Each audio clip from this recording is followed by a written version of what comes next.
Hey folks, and welcome to another episode of Crit Hit Reviews with your host, Arlyeon. On this week's show, I'll be talking about GameSoup LLC's, Game Soup, which I was provided for review purposes.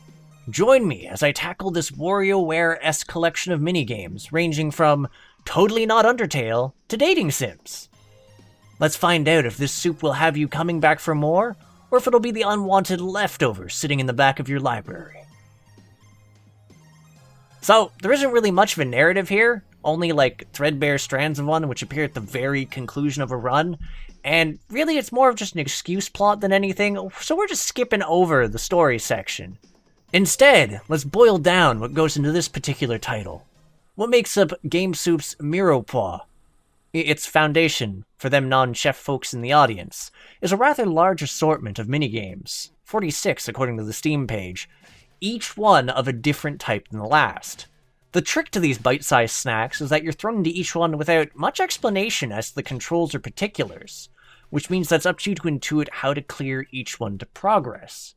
A fact that's further complicated by the fact that each one is on a fairly quick timer, and you can only mess up 4 times before you reach game over, which you can see with the handy-dandy hearts you have at the side of the screen.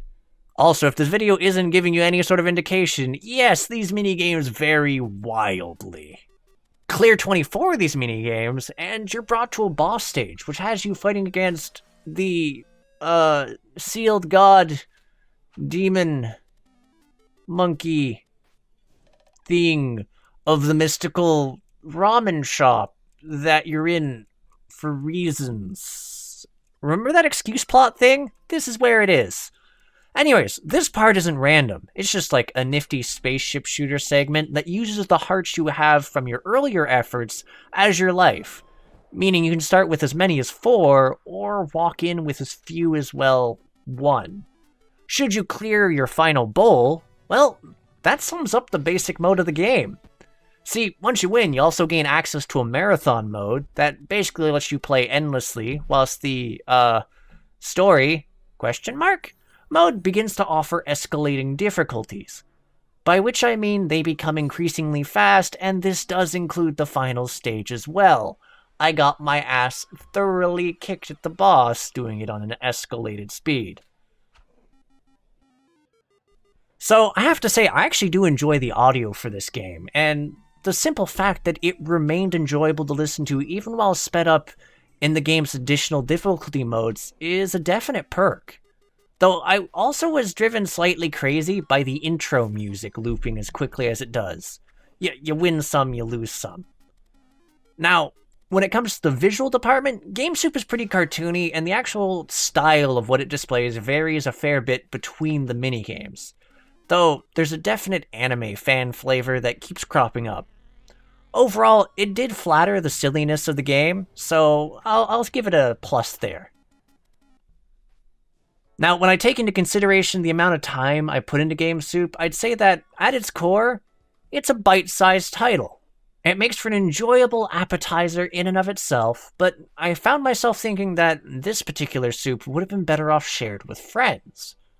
Which is to say the fact that it's essentially a single-player Wario Ware game, which is a bit disheartening for me since it feels like it really would have shined to play along with some friends. It didn't really take me all that much time to make my way through the game's single player. That, and I'll admit that the whole appeal of the same game but faster for its alternate difficulty is a bit middling for me. On the whole, I'd definitely say it's an interesting experience, but it's niche enough that I'd consider this a fumble. Not terrible by any means, but not too likely for me to recommend it unless I really thought it would be someone's jam. Makes for a decent way to kill at least a few hours, though. Anyways, this brings this episode to an end, so I'd like to thank you folks for both tuning in and for sticking it out till the end of this episode. Whether you agree or disagree with my thoughts and comments on GameSoup, I'd love to hear from you folks in the comments. And, for those interested in more indie reviews or developer interviews, feel free to hit the subscribe button and the bell icon so you can get notified when we have a new release.